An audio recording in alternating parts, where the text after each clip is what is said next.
actually a live fossil, because the first fossil which was found of this animal is actually 110 million years ago. And in the last 110 million years, this animal didn't change a bit. So actually the evolution stopped for this animal. At this point, I started to question things.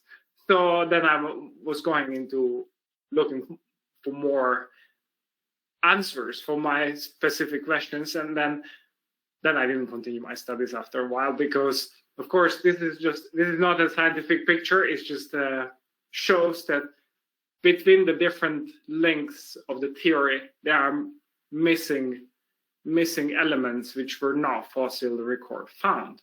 So the whole evolution has a big question, okay? And then I found Scientology, and actually I found my answer, which I'm going to give to you tonight, okay?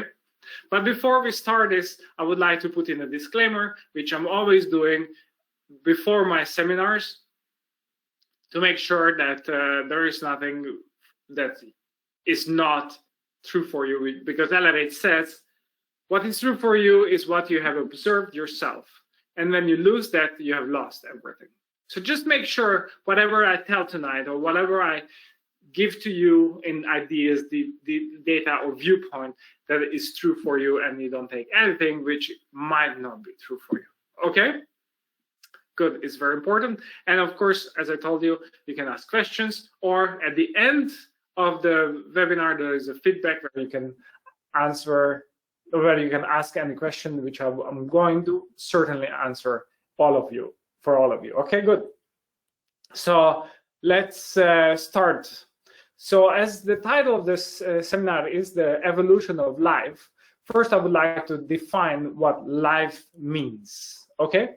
So life is defined is theta and the mest, okay? So then first we take it apart. What is theta? Because that's the most important of all. Theta is the life source, life energy, the energy that acts upon material in the physical universe and animates it, mobilizes it, and changes it, okay? So this is theta. And mest, as many of you know, is a matter, energy, space, and time. And then just a reminder of the definitions. So matter is a group of energy located in a stable relationship. Energy is postulated particles in space. Space is caused by looking out from a point. Time, consideration of particle movement from one point of space to another endpoint of the space. Okay, so basically, if you look at mass, this is actually all from the viewpoint of the theta. All the different parts of the mass are existing because of theta, right? So, but this together, theta and mass gives life, okay? So with this in mind, I'm like, of course, then we need to look at it. Okay, so like our body is then how it's composed. There is life in it, and there is a mass in it, and there. So, there is theta in it, and there is mass in it, and that's how it becomes alive. Okay, and I want to go into a bit more details and in the far history how this came about. Okay, so this is what LaRouche tells about. He says, but when Darwin was talking about evolution, ... Well, it was the sea, and it was an ammonia sea, and there was a little spontaneous combustion, like burning. So, and there was a little spontaneous combustion somewhere in it, and this spontaneous combustion was a cell, like a little cell, right? Now this is now isn't that a cute Kitties? Kitties like a child story, okay? And then it continues, and then with other fairy tales, we finally get this thing all built up.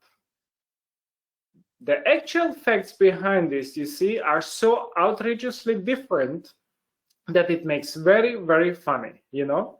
So that was the point when I studied all the biology, and then then I found out that what really happened is so outrageously different, and it's really funny. Okay, so this was from LRH in a lecture in 1961, 16 August, and the lecture continues, and it says, here are a bunch of guys, like some people, sweating like mad around the drawing board, saying, what is an optimum zebra, you know? I don't like that. I don't like that design. He's not well camouflaged, particularly. What particular type of continent he's fitting on? Well, he's fitting on an X9 continent. Perfectly well designed for an X9 continent. Now, this X9 is just an arbitrary name for a certain continent, okay? It's not like a specific place. And of course, this is an example, like, okay, so just take it from the viewpoint. Okay, I'm continuing with the quote. Yes, I know, but an X9 continent doesn't have any red flora. Reds are, oh, well, that's true, see? Make them orange. Okay. That's a nice looking zebra, and so forth. And what's his habitats? And what is his various morale? And what is he supposed to eat? And how he's supposed to congregate, like come together? And what's supposed to prey on him? And what's supposed to keep down? Like, you know, keep down means like different animals have to have a prayer, like another animal which keeping them down, the population on a certain level, right? So, and what's supposed to keep him down, and get it all figured out. Like these guys who are doing on the drawing board, they all figure out these specific things and how it is supposed to be. And then the quote continues, and LRH says, great big computers going, you know, make an IBM down here look like a child typewriting machine, you know, and these things are going real and clank. And they finally get a bunch of Thetans, and they say, how would you like to be a zebra? Haha. Here are the advantages of being a zebra. You know, you see, like they create a nice marketing for being a zebra, like giving all the advantages and why it's all good. So then all these Thetans, they are actually agreeing on becoming a zebra. Okay, this was just a side note. We continue with the quote. So here's the list of now I'm supposed to's, like what he should do, and we eventually see some Thetans around, and they are getting all educated in various directions or another in being zebras. You see, like they take these Thetans who voluntarily, they say they would like to become a zebra, and they start to educate them. And they finally get so super educated on the subject of zebras, they can do nothing but zebra. Now, whoever was on my seminar the prior weeks, and then there I gave quite some examples of these super educations, what is done with the Thetans, like super education in quotation, because it's actually, you know, it all starts with your willingness and your agreement to take something, and then after you just don't even realize you go into it, and you're being super educated in things that basically you're so super educated, LRH says, and they finally get so super educated on the subject of zebra, they can do nothing but zebra. You understand? Like, can you imagine what do you need to do with a Thetan who has unlimited capabilities, and you have, and who has like can do everything whatever he pleases? What you need to do, what is this super education has to be in order so then he becomes something that they can do nothing but zebra or any other animal. Okay, this, if you have any questions on this, like please ask at the end of it, and then I will give you the quotes from my earlier seminars, so then you can understand what I mean if you don't. Okay. And the quote continues, and you got it all made. They got all the no I'm supposed to's. They know exactly how to fire this one off, and so forth. And so they pack them up and ship them off to X9 type planets. A planet, you got zebras, okay? So this is just an example with zebras, but you can take lions, you can take snakes, and what about humans? So I'm going to take that as next. But so you understand, okay, so then I want to take up another quote here, or like a definition, which is the genetic line. So that you understand, okay, so then you have these mass bodies. You have these mass bodies, right? It's like a carbo-oxygen engine. Okay, so that's the mass body. And then you need to put into it Titan so that it becomes alive. Okay, so then we just saw an example how a zebra came about, right? So there is a being in it, right? Like that's what LRH just described, no? Okay, good.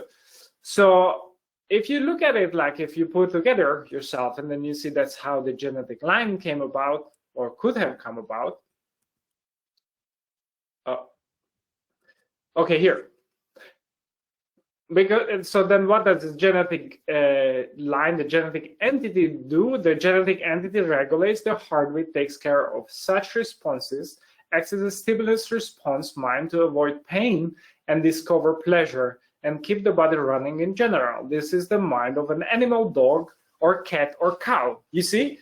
So they are also super educated that they can't do anything but zebras or any other animal, okay? Just wanted to put this in so then you can put the puzzles together, okay? So then we continue with the same lecture from LFH because he then goes on how a human came about, okay? I think you're all interested about that, or mostly more than zebras. Me too, I was too. Okay, good, so here it comes. And then somebody sleeps sooner or later. Somebody's kids like makes a mistake. Somebody's drowned this thing and so forth, and he's drowned this body, you know, and got it all set. And then there's a conversation about, what do you think about that, Joe? Well, I don't like it very much. Well, what's the matter with it? Well, it looks like us. Yeah, well, I know it's biological. It isn't us, biological. Oh, well, got to have a few walks. You understand? So then one day they just draw up another body which looks like them. And then, okay, so what do they do with it? And then the reason why they had to do it, because LRH says there is a problem about what's to keep down lions. You realize that you got lions and there is nothing keeping down lions at all, like meaning keeping them on a lower population who are going to hunt them, right? Well, all right, well, put a few of them on, make a few of them. All right, okay. You see? So then we got some human bodies, right? And then he continues. Then sent out this volunteer call, who would like to be this animal man? Everybody says, you know, that looks awfully like the gods and the kings that are walking around here, you know, gods and kings and technicians and other priests. And so they say, well, we have a few blue wogs. Wogs are those people who don't believe that they are, they think they are not spiritual beings, they are just a body, okay? And so they say, well, we have a few blue wogs, you know, we'll put a few wogs down on this X9 type planet, and that will keep down the lions. And we'll give them a big fixation about lions, you know, they must kill lions. It's all right. Only trouble is this particular line is too inviting, you know, these nice bodies are too inviting. So the boys, as they get knocked off in other actions and so forth, like meaning like, for example, the troops of this civilization who's creating this animals and inhabitants of planets, they go in a war, and like he says, other actions, and then they get kicked out from their body or knocked off from their body, and then they go around, and then they say, oh, see these walking down on an X9 type planet, and pick them up. You see, so here you get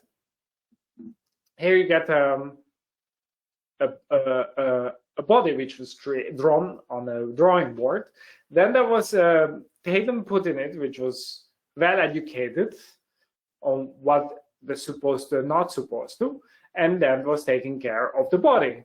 And then as we went back, it was taking care about the regulating the heartbeat, takes care of such responses, acts as a stimulus response mind to avoid pain and discover pleasure, and keeps the body running in general. And this is the mind of an animal, a dog or cat or cow. You understand? So that was the original package. And then he says, okay,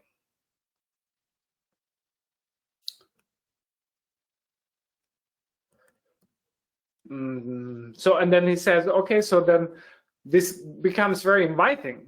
So then there are the boys who go around and pick them up. So there is a man's body, there is a Vogue in it, and there is somebody who picking it up. You understand? It's pretty amazing. But apparently that what happened. And then it says, okay, only trouble is this particular line is too inviting. So the boys, as they get knocked off in other actions and so forth, see these Vogues walking down on an X9 type planet, and they pick them up, but you got an educated technician running that thing, so he keeps your evolution going. You understand? It's very simple. That's how the evolution keeps going. And so basically, that's the essence what I wanted to talk about, because like if you understand how this built up, you understand how is this going, then you will know, okay, so actually there is a Tatum, in the human body, there is the body, there is a genetic entity, and all the minds. So then you can understand yourself better, and you can be more close over it, okay? Because the most important about in this package is you yourself. And of course, we have to give an upset more, like we have to support the upset, we have to flow power to the most important part of this package, which is you. And LRH talks about this, and it says, some Tatums are bigger than others. None are truly equal, but the degraded beings is not necessarily a natively bad Tatum. He is simply so PTS and has been for so long that it requires our highest level tech to finally undo it after he has scaled up all our traits. Degraded beings are about 18-to-1 over big Tatums. That means like you have 18 degraded being over one big Tatum. In the human race is a minimum ratio. So those who keep things going are few, and those who will make it without the steam of the few in our orcs behind them are zero. At the same time, we can't have a world full of them and still make it. So we have no choice. You understand? We have these amazing packages, and even in these packages, there are different type of Tatums, and 18-to-1 are those who are going to do something about anything. And those are you. Why I'm saying those are you is coming in a second, okay? So just finishing this quote.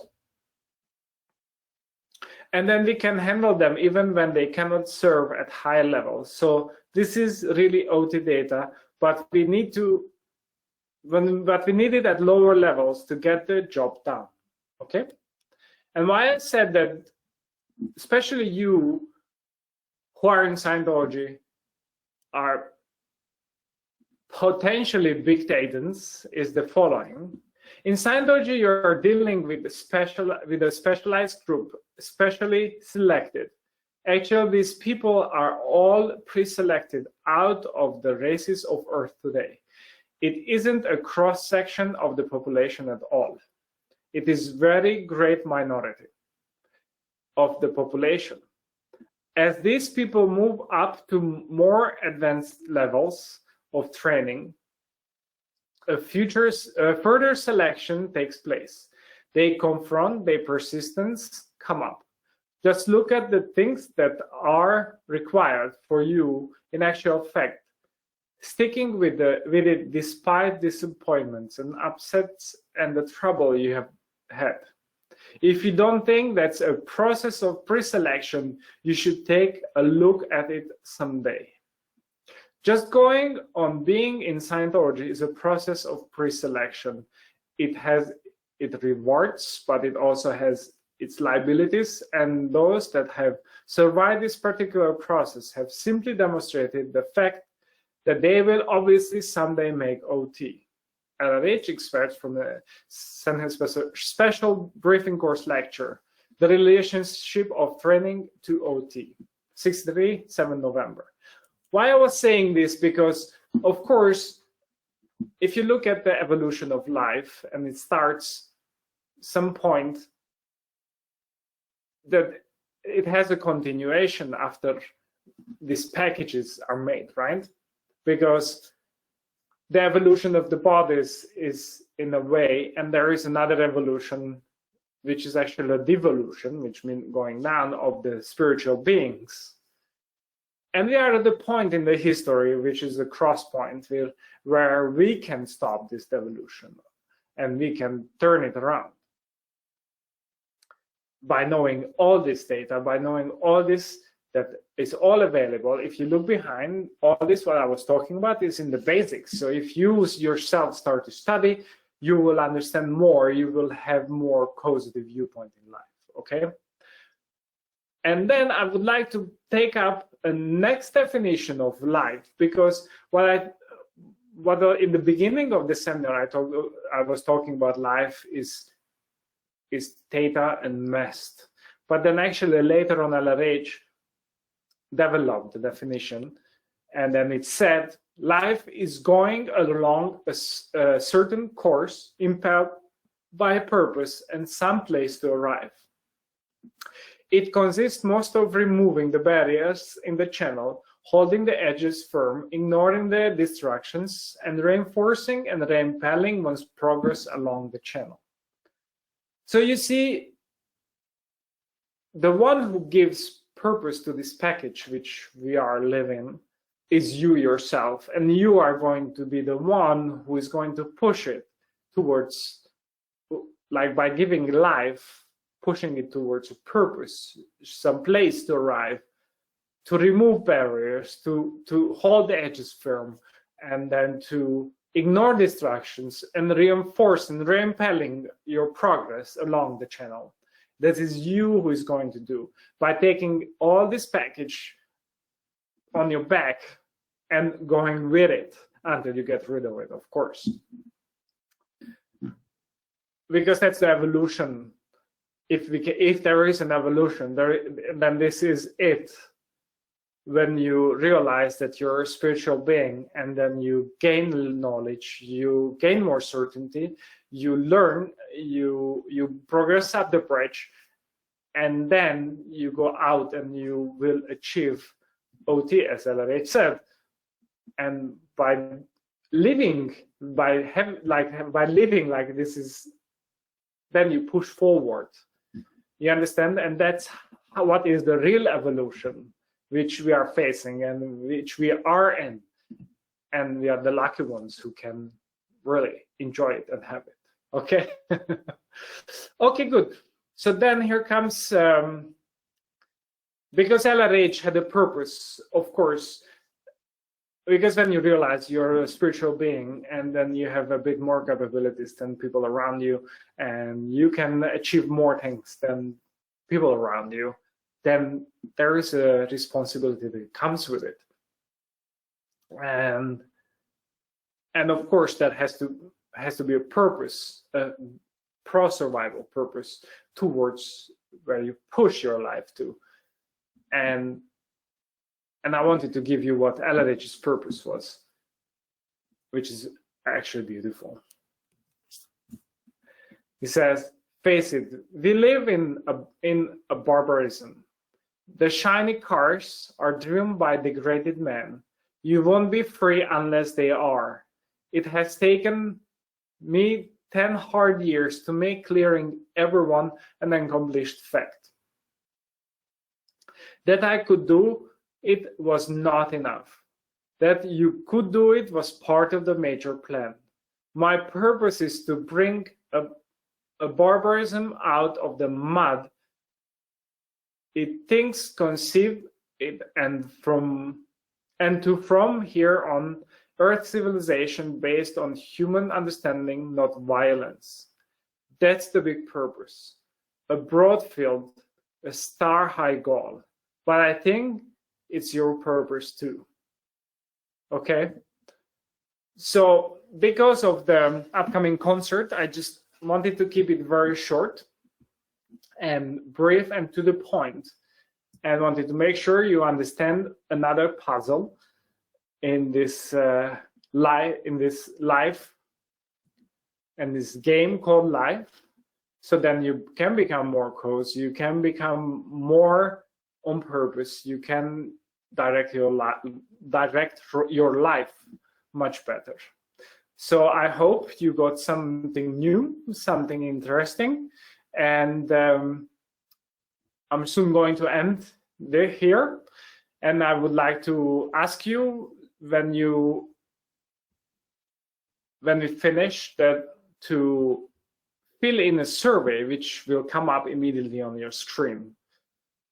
Okay, so thank you very much for listening. Thank you very much for coming, and stay safe, and see you soon with the next seminar. And I'm waiting for your feedback. Bye.